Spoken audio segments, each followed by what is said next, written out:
Welcome back, ladies and gentlemen, my fellow tacticians, to my Alola Cup online matches. So, after the last few matches I recorded live stream, I recorded a couple of others that I didn't show. So let's see let me show you how I went from going on a nice winning streak and so on to suddenly getting my ass handed to me. Pardon my French. So here we go. Here's my first battle. Or one of the first battles in which I think I lost this one quite handily. So my opponent's gonna lead with a Pelipper, and he's gonna go with a Drizzle. Everyone knows it's very rainy, very rainy. So I was honestly not all that surprised to see this Pelipper. In all honesty, I didn't really think much of this team, but well. I'm gonna have a Nebby here lead with the Trick Room, and I'm gonna go with the Thunderbolt. I was slower than this Pelipper. I think this person trained this Pelipper for speed, but you know, Nebby is a quiet-natured Lunala, and unfortunately, well, the next one comes out is a Torkoal. So everything is going quite well. He comes out with Eruption. Nebby tanks it up rather easily, I mind you. Oh, good job, Nebby. Alright, and then Nebby goes with the Moongaze Beam and proceeds to one-hit KO the Torkoal. Good job. Good job there. Good job there, my Lunala. And then comes in Mimikyu. So Mimikyu's gonna be, well, I thought Mimikyu was just gonna, I thought Mimikyu was going to go for the Shadow Sneak because there was no way I was going to outspeed it. Then it starts to set up the Swords Dances. So I'm thinking, okay, what do I do? What do I want to do? It's the last turn, so I'm thinking I'm going to try and slow it down. So it goes for the Speed Drop.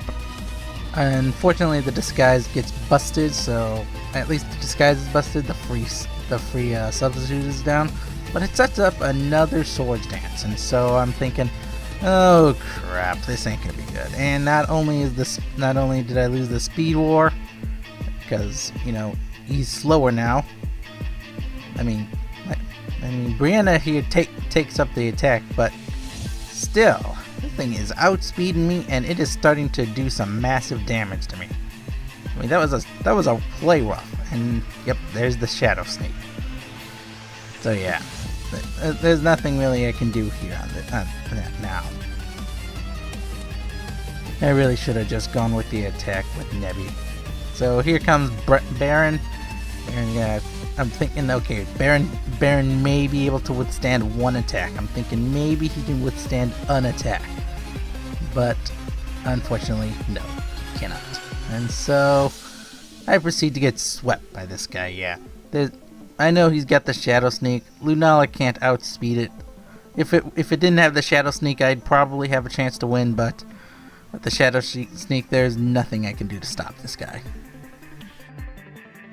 So rest in peace. I get swept. Reverse swept. I had that match in the bag, and then I lose it to a Mimikyu. And so here we go with the next one. Yet another battle.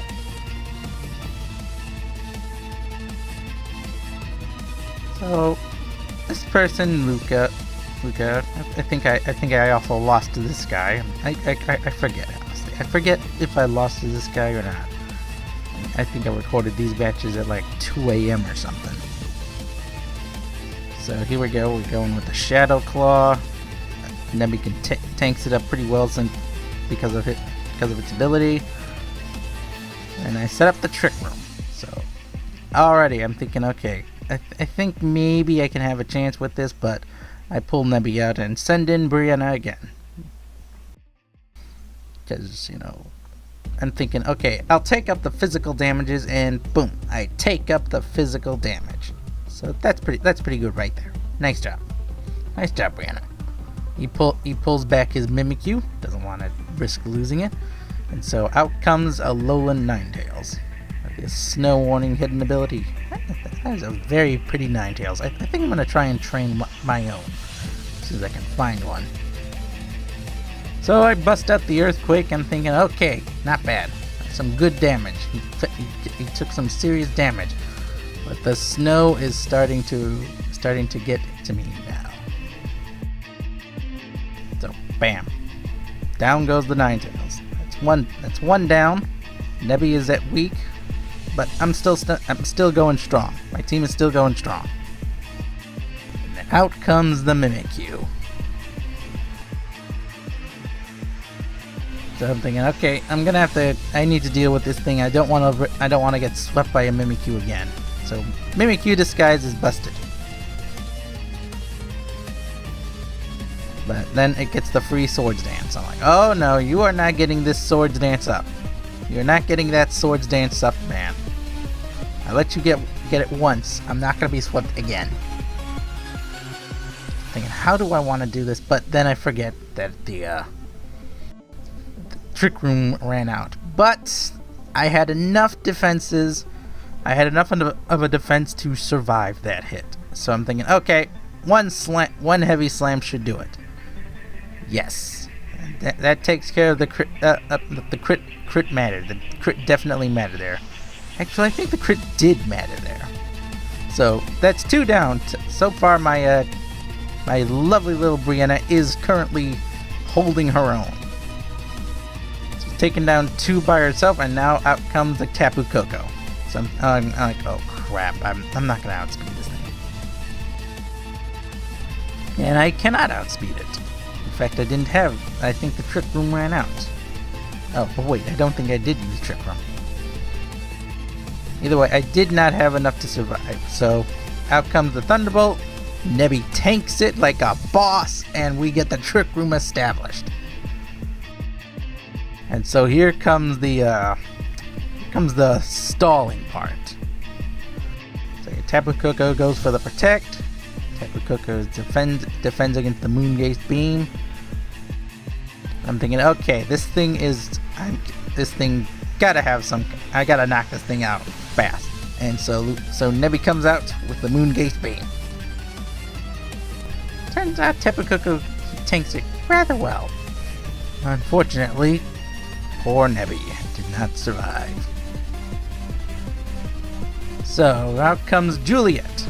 Juliet, my Lurantis. This is her first actual time on the battlefield, and she has to take on the Tapu.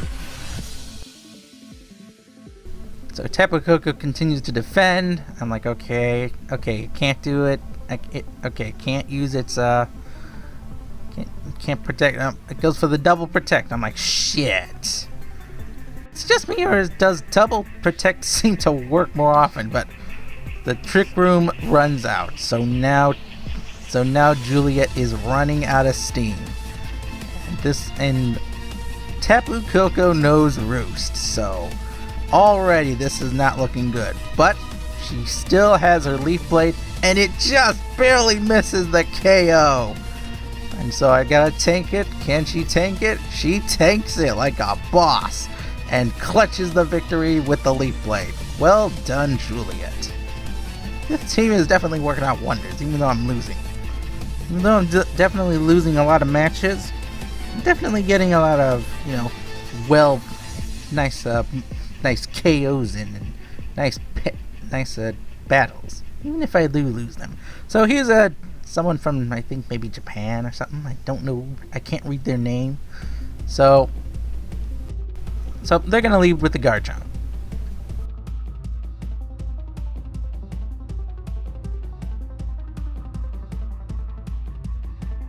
Yeah, that's pretty much how it goes. Garchomp Earthquakes Lunala. Lunala goes for the Trick Room.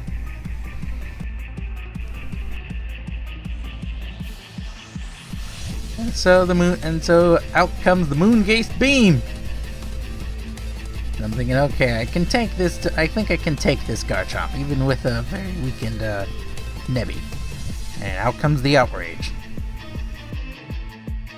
Fuck, that thing hurts, man. Jeez, I can only imagine what that would be like if it had an item like a Life Orb. It would have died right there. But Nebby takes it. Nebby finishes off the Garchomp with the crit mattered. The crit definitely mattered right there. Oh my goodness, crit mattered. And so out comes Aegislash. So the Trick Room is up, and that means this Aegislash while it's in shield form, is the fastest moving Pokemon on the field. So I pull out Nebby thinking, okay, I can survive. It's going to go for a physical attack. Is it going to go? Nope, it's a special attacker. So already Brienna's defenses are useless against it. But here's the funny thing. This person stays in. They stay in and they take the Earthquake. I'm like, why didn't you go for the shield form? Why would you go for the offense and then just not switch the shield? Either way, the Aegislash goes down, and the Trick Room expires. Now out comes a Pheromosa. And what do you know? The Pheromosa knows Ice Beam. Fuck. Rest in peace, Brienna. So, speed boost is going up. Darn. Then I bring in Barin. Barin goes into school form, and well, you all know what happens next. For those of you who don't know, Pheromosa is a glass cannon. Oh, she misses the focus blast. Oh my goodness. How often has that happened to me with bounce? So that's a victory for me. Not bad. Not bad. Moving right along, I think this is the beginning of my losing streak. So my next opponent here, like several battles on, is Hikiko Star. Hikiko Star. He has his own Mudsdale. I'm like, wow. I've been seeing a lot of Mudsdales in this competition recently. So I bring in Pheromosa and I'm like, okay, this isn't going to go well. Obviously this Mudsdale has stamina, so Pheromosa's not going to work with this. So I bring in Juliet, thinking maybe she can bring it down. Unfortunately, this Pokemon, this Mudsdale has Rock Slide. I chose Rock Tomb for the speed. This one chose it for the flinches, and well, flinches. That's one flinch. Withdraws the Mudsdale and sends in the Decidueye. So already this isn't looking good because it tanks up my Leaf Blade pretty darn good. So already I'm in a bit of a jam. Juliet's in a bit of a jam, and there's nothing I can do to stop it. So rest in peace, Juliet. Nice. You gave it your all, girl. You gave it your all. No one can say you didn't give it your all. So here's my surprise bounce. Pheromosa goes for the bounce. I think, okay, Pheromosa, you gotta clutch this for me. You gotta do something. You gotta help me get back into this match. And so comes down with a thunder, and boom, down goes the grass starter. So speed boost activates. Out comes Salamence. I'm like, oh crap, this ain't gonna be good. If I switch into one of my other Pokemon, I think I'm gonna lose this. So I stay in, go for the bounce. I mean, I don't have much to stop this Salamence with. I needed something to help, so I go for the bounce and hope for the Parahacks. And what do you know? I get the Parahacks. Unfortunately, it costs poor Pheromosa her match time. So down at the crit mattered. The crit definitely mattered. And so out comes Lizzie the Salazzle. Lizzie comes in, and what do you know? Salamence protects. And what do you know? This is where I'm thinking, what if he goes into the Mudsdale? So I'm thinking if I take it and throw it out there, Dragon Pulse, bam. And he goes for the Dragon Claw. And for those of you who don't know, Salazzle is not a very tanky defensive Pokemon. So if he withdraws the Salamence, I'm thinking, oh crap, please let my Sludge Bomb do a good amount of damage. Unfortunately, no. It's not very effective. And here is the sad part. I was thinking for a moment if I should have gone for Flamethrower. If I had gone for Flamethrower on the Salamence, I might have actually beaten this Mudsdale. It's not faster than me, and the Flamethrower would have 2-hit KO'd it. Unfortunately, I went for the Sludge Bomb, and instead, well, I lose. Rest in peace, Lizzie. But she did well. She did all right. So that's the end of that match. I lose to Hikiko Star. Well fought, man. Well fought. And so here comes Nana. A match against Nana. I think I lost this one as well. Don't remember exactly off the top of my head. But in any case, I lead with Nebby. They lead with a Dragonite. So I'm like, okay, this thing is going to be one of those Dragon Dance Pokemon now. Nope, it goes straight for the offense. So I set up the Trick Room. I'm like, okay, this thing is locked into Outrage. You can't do anything else. So I've got the Trick Room up, and I go for the Moongaze Beam.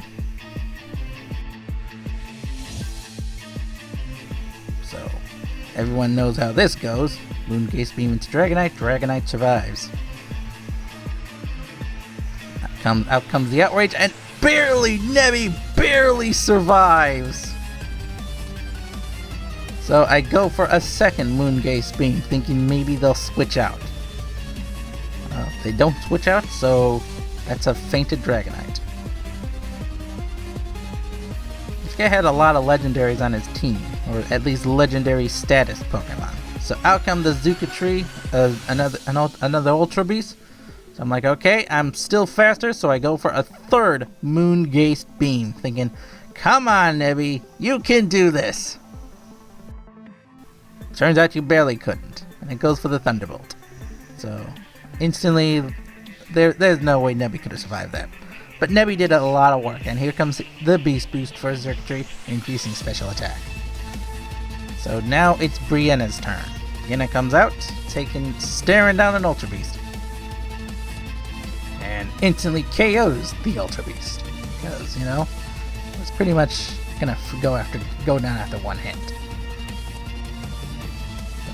So that's the end of Zucatri.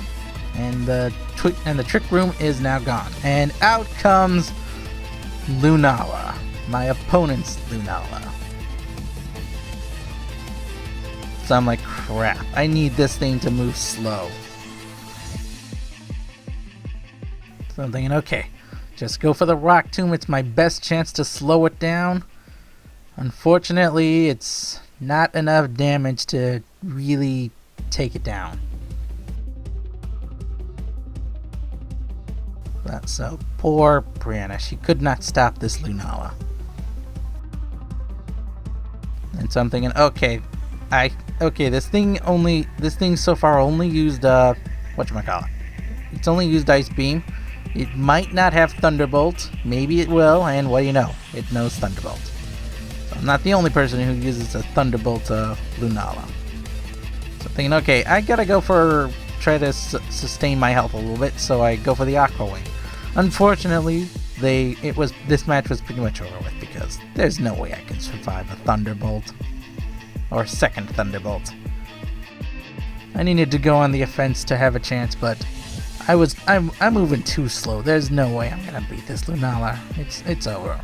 Or Barin. He tries to tank it, but yeah, rest in peace, Barin. So yeah, that's another loss. Not looking too good for me. It wasn't looking too good for me. And so this is the last match. This is the last match I recorded. And this person caught me off guard, because they're bringing in a Zygarde. I didn't think Zygarde was allowed. But apparently I was wrong. Zygarde was allowed. So they lead with the Wishiwashi. I'm thinking, okay, this thing is definitely going to be slower than me, so there's no point in going for the Trick Room. Instead, I go for the Thunderbolt. Thunderbolt into the Wishiwashi. Nebby deals a lot of damage. It goes for Brine. What? That's what I'm thinking. Why would you go for Brine when I'm at full HP and have my ability up? But Lunala goes for the Moongaze Beam. Wishiwashi goes down. Well done, Nebby. And then out comes Zygarde. So I'm thinking, okay, what is this Zygarde gonna do? I'm thinking, you know what? it might try to slow me down. So I go for the Trick Room. And what do you know? He glares me and I cut the Trick Room off. So not only does he slow me down, we both set it up so that I'm faster. And out comes Moongaze Beam. So I'm thinking, alright, Nebby, clutch it for me. Come on, Nebby. And Nebby clutches it for me. Up the crit. I'm not sure if the crit mattered there, but you know what? Crit mattered. I'm glad I got the crit. And so now we got another Mudsdale. And I happen to be slower because of the paralysis. Thank you, Zygarde. And so I'm going to throw out another Moongaze Beam. Okay, so the Mudsdale is still standing. I think this is where I decided I wanted to have a bit of fun. Note, people, do not try to have a bit of fun. Because I think I seriously risk losing this match. I don't know if I actually risk losing it, but the Mudsdale survives on like a sliver of health. And he goes for a bulldoze. Why is he trying to slow me down in a Trick Room when I'm already slow? Either way, I'm thinking, alright Nebby, come back, you're doing great. And so I bust out the Lurantis Juliet. Juliet comes out and eats an Earthquake. Well, rest in peace, Juliet. And it just so happened that turn was when the Trick Room ended. So now I'm slower. And so poor Juliet tries to go for it. I go for the sunny day. I'm thinking, all right, let's make it sunny. I think I was going to try and tank something. Thinking I was maybe faster, but unfortunately I was not. So, well, this was my blunder on my part. I don't know what I was thinking, and Juliet pays the price for my mistake. So I'm thinking, all right, that's it. No more Mr. Nice, no more Mr. Nice Impy. Time to bring out my own Mudsdale to finish this off. All right, Brienna takes it and takes it like a boss. And I end it with horsepower. So I nearly lost this match. Nearly. Like seriously, if that hadn't happened, I probably would have won easily. So I hope everyone enjoys the video. I'll come back to you with more Alola Cup matches later on. Bye bye.